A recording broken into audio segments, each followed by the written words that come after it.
یہ ایج حاصل ہو جاتا ہے ان کو، یہ کشن مل جاتا ہے کہ ٹیم اچھی نہیں ہے،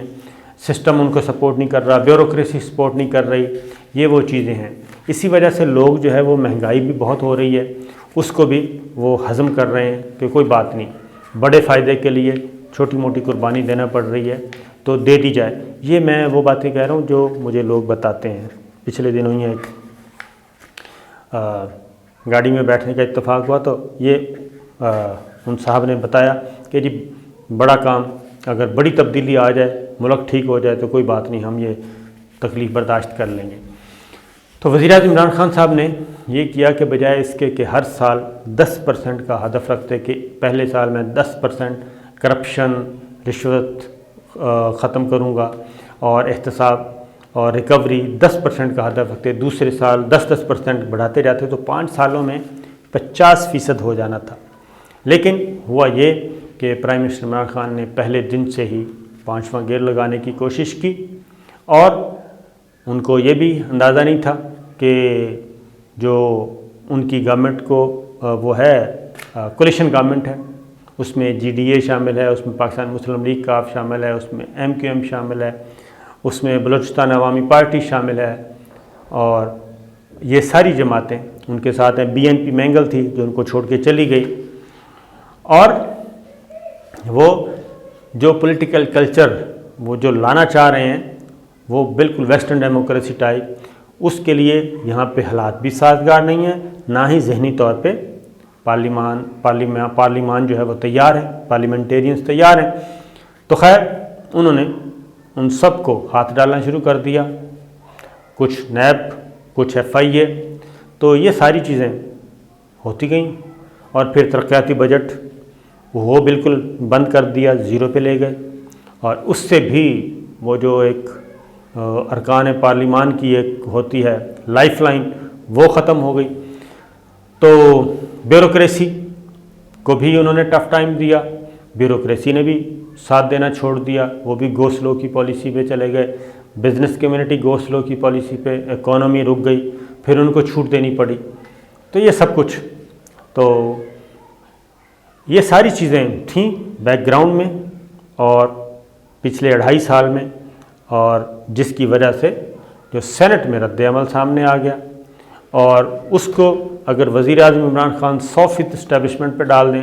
تو یہ بات بھی درست نہیں ہوگی، کیونکہ کوئی تکلیف، اگر ان کو کوئی تکلیف نہ ہوتی، ان ارکان پارلیمان کو کوئی تکلیف نہ ہوتی اور ان کے ایشوز کو ایڈریس کیا جا رہا ہوتا تو یہ MPAs MNAs اسٹیبلشمنٹ لاکھ کہے تو اتنی جلدی کچھ نہیں ہوتا۔ اس کی میں مثال دے دیتا ہوں، محترمہ بے نظیر بھٹو کے خلاف عدم اعتماد کی تحریک، اس وقت کی اسٹیبلشمنٹ محترمہ بے نظیر بھٹو کے خلاف نواز شریف کے ساتھ تھی، لیکن محترمہ بے نظیر بھٹو کا جو الیکٹورل کالج ہے، MPAs MNAs جو تھے وہ بڑے ان کے ساتھ وہ فٹ تھیں، اس لیے اسٹیبلشمنٹ کی مخالفت کے باوجود محترمہ بے نظیر بھٹو کے خلاف تحریک عدم اعتماد کامیاب نہیں ہو سکی، اور اسٹیبلشمنٹ بھی کامیاب نہیں ہو سکتی، اور یہی نواز شریف اینڈ کمپنی تھے اس وقت۔ تو لہٰذا ایک تو یہ چیزیں سوچنی چاہیے، اور میرا خیال ہے کہ وزیر اعظم عمران خان اب اسی نہج پہ سوچ رہے ہیں، اور پھر پبلک سے دوری، عوام سے دوری، اور یہ جتنا بھی میں نے بتایا ضمنی الیکشن ہوئے، ضمنی الیکشن میں گورنمنٹ کی طرف ووٹر بہت کم آیا، یعنی کہ گورنمنٹ کی طرف نہیں گیا بلکہ اپوزیشن کا ووٹ بینک انٹیکٹ رہا، اور حکومت کے ووٹ بینک میں اضافہ نہیں ہوا اور سیٹیں نہیں جیت سکے۔ تو یہ ساری چیزوں پہ غور و خوض۔ پھر وزیر اعظم عمران خان کچھ اور بھی سوچ رہے ہیں، ہاں یاد آیا، خبر نہ رہ جائے، تو یہ 3 مارچ کے بعد انہوں نے جی ایک اپنے کیبنٹ ممبر کو بلایا، اور کیبنٹ ممبر کو بلا کے انہوں نے کہا کہ جناب آپ قومی اسمبلی توڑنے کی ایڈوائس تیار کریں میری طرف سے، وزیر اعظم کی طرف سے، اور میں قومی اسمبلی توڑنا چاہتا ہوں۔ تو یہ اس کیبنٹ ممبر کے لیے بالکل ایک کیا کہنا چاہیے جھٹکا تھا، 440 وولٹ کا بھی نہیں بلکہ آپ کہہ لیں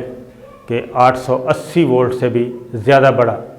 دھچکا وہ کرنٹ لگا ان کو کہ جناب یہ کیا ہو رہا ہے. اور انہوں نے کہا کہ ٹھیک ہے، ظاہر ہے پرائم منسٹر کا تھا، فرمان تھا، تو انہوں نے کہا ٹھیک ہے جی میں کرتا ہوں. لیکن اس کے بعد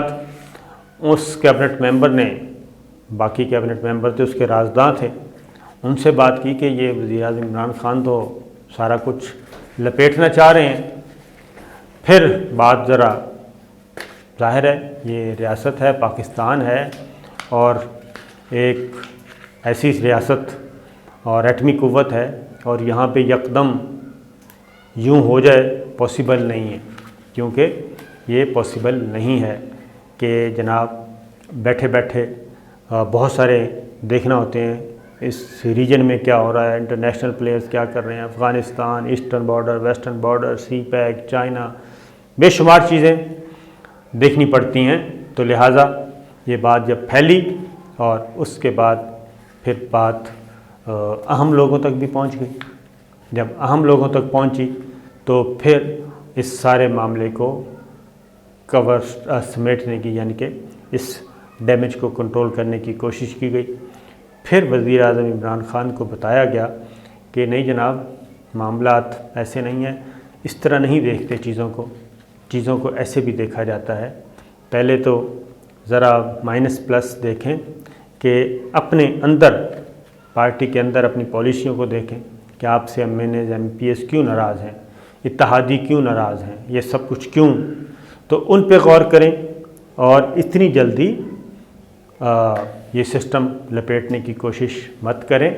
اس طرح نہیں ہوتا. اور دوبارہ پھر اعتماد کا ووٹ جب مل گیا تو اس کے بعد معاملات بہتر ہوئے.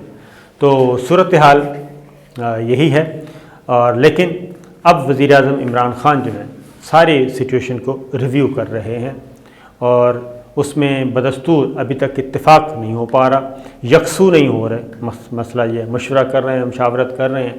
نمبر 1 کیبنٹ میں ری شفلنگ ہے، ابھی تک نہیں ہو سکی. اس میں وہی بات ہے کہ یہ جو کیبنٹ ہے اگلے 2 سال تک اسی نے رہنا ہے، اور ایک دفعہ آ جائے تو اس کے بعد تبدیلی نہیں ہوگی. پھر پنجاب میں یہ ایک نیا قضیہ، پنجاب کو بھی کنٹرول کرنا ہے، مرکز کو بھی کنٹرول کرنا ہے، اتحادیوں کو بھی خوش کرنی ہے، اگلے الیکشن کی تیاری بھی کرنی ہے، بجٹ بھی آ گیا ہے. تو وزیر اعظم عمران خان ان سارے چیزوں کا جائزہ لے رہے ہیں اور دیکھتے ہیں کہ کیا برآمد ہوتا ہے اور کیا کوئی بڑے فیصلے وزیر اعظم عمران خان کرنے میں کامیاب ہو جائیں گے، فرنٹ فٹ پہ کھیلیں گے یا نہیں کھیلیں گے. اور اگر وہ فرنٹ فٹ پہ نہیں کھیلیں گے، دبنگ قسم سے اپنی اننگز کا آغاز نہیں کریں گے، 3 مارچ کے بعد ابھی تک اور اعتماد کا ووٹ لینے کے باوجود ابھی تک وزیر اعظم عمران خان اپنی دوسری اننگز کا آغاز نہیں کر سکے جاندار طریقے سے. کوشش ضرور کر رہے ہیں لیکن ابھی پھنسے ہوئے ہیں اور یکسو نہیں ہو پا رہے. اور جیسے ہی یکسو ہوں گے تو اس کے بعد چیزیں آگے بڑھیں گی. اجازت دیجیے، اللہ حافظ.